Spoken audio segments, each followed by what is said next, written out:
Ladies and gentlemen, welcome to my channel. Free practice number 2 has come to an end, and we are wrapping things up for the first session of the weekend. I'm really excited personally just to start things up, get things heated, and get the cars on the track. I already made my reaction for the free practice number 1, but free practice number 2, basically free practice number 2 wasn't as action packed as free practice number 1 for different reasonings. But free practice number 2 has its perks and basically pros and cons as well. It was also interesting. It wasn't as interesting as the free practice number 1, but it was as interesting. But I'm really glad that we are getting underway and things are starting to get interesting, and testing is getting more intense, and we are seeing the competitive side coming out as well. I think free practice number 3, of course, is going to be much more intense, since it's going to be the last practice, the last free practice before the very underrated part of the weekend, which are qualifyings, and then the most important part of any weekend, a driver's dream, which is the Grand Prix. Of course, every pilot wants to be crowned every pilot wants to be crowned champion on a Grand Prix. Um, but also, I want to just add another fact, which is, I think it's interesting.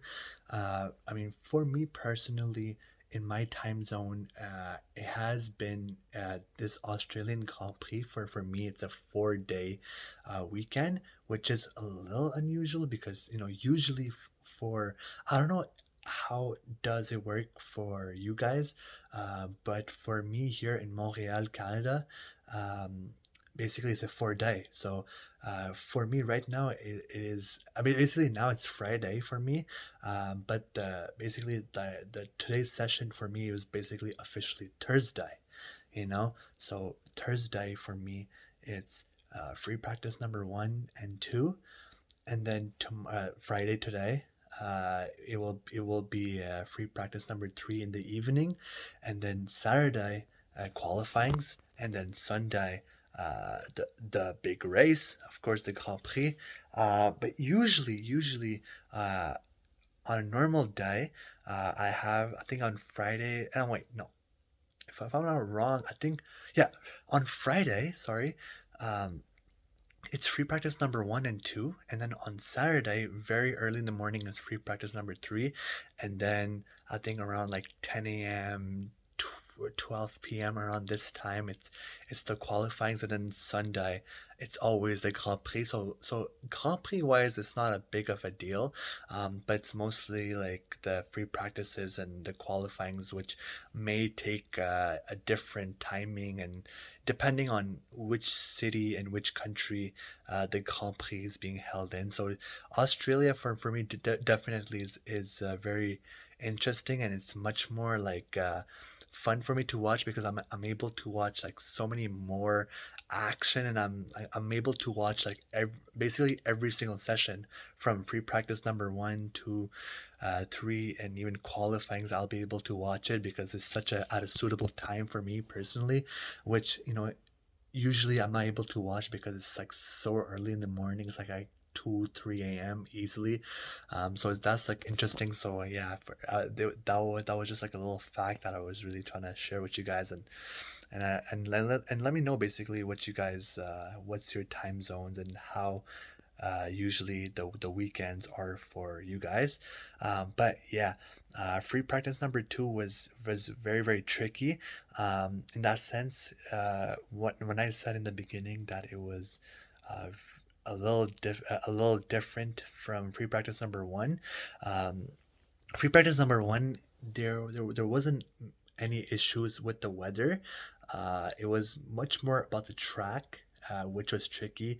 The turns basically were much more crispier and much more narrow. So it was mostly about the pilots and the track. In free practice number two, at least 20 minutes of the free practice number two was very very rainy, and I think 5 to 6 minute the pilots spend that time into the pit lane and in their garage. So I don't think there was like much action, to be honest. Like there was just much more rain than action basically.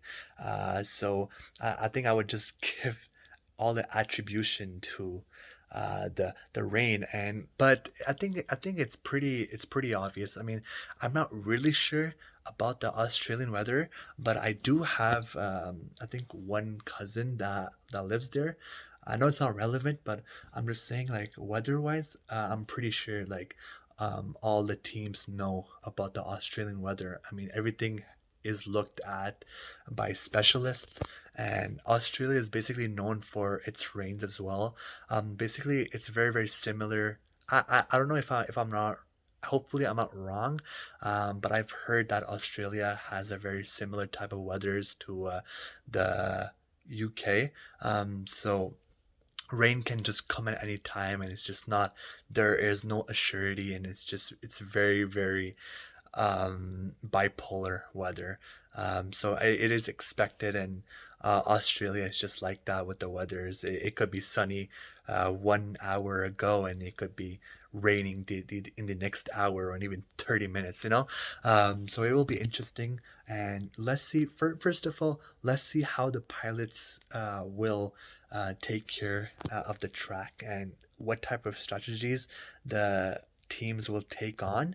And also, I also forgot to add that in free practice number two, the teams were trying their intermediates. So it was all intermediates tires that they were using. So, of course, it's a perfect way. Since it's like raining, it wasn't heavy raining like in Japan last year. I mean, Japan last year was absolutely nuts. I mean, like the rain was intense. I mean, it was crazy. It was nowhere near that type of rain, but it was raining pretty mildly. It was some good rain right there. So it was all intermediate tires. Rain tires. I don't know what you guys want to call it, but I would call it rain tires or inter tires. I call it inter tires, but we could also call it rain tires. So teams were really testing that out, and it was interesting because this season so far they haven't not tested the rain out, because in Bahrain it was hot weather, since it's a more desert type of weather. Same thing for Saudi Arabia. So Australia is a very it's a challenge. It's the first time they will be maybe potentially racing in the rain. And also, lastly, talking about Ferrari and their performance, once again, Ferrari has spent a few, I would say, like maybe roughly 6 7 minutes at the end of free practice number two. From what I've saw on camera, Ferrari has been working on Charles Leclerc's car. I mean, I'm guessing that if they have pulled out a little early before the end of the free practice number two session, it probably means that there's a few issues that Leclerc and the team have agreed on, and they have pulled out early, which is the proper way of dealing with free practices. And also, like, it's not just Charles Leclerc or Carlos Sainz, but also, like, I've seen that a lot of pilots have pulled out early from the free practice number two as well, compared to the free practice number one, working on engine, working on the car. Even Max Verstappen pulled out very, very early, much earlier than Carlos Sainz and Charles Leclerc. So it was really interesting to see. I think like a lot of the pilots, a lot of the teams are not really able to adapt yet to the Australian weather and also to the Australian track. So it will be interesting. So see you guys tomorrow at the free practice number 3. I hope all of you have a beautiful night. Take care, everybody. Bye bye. Have a great night. Peace out.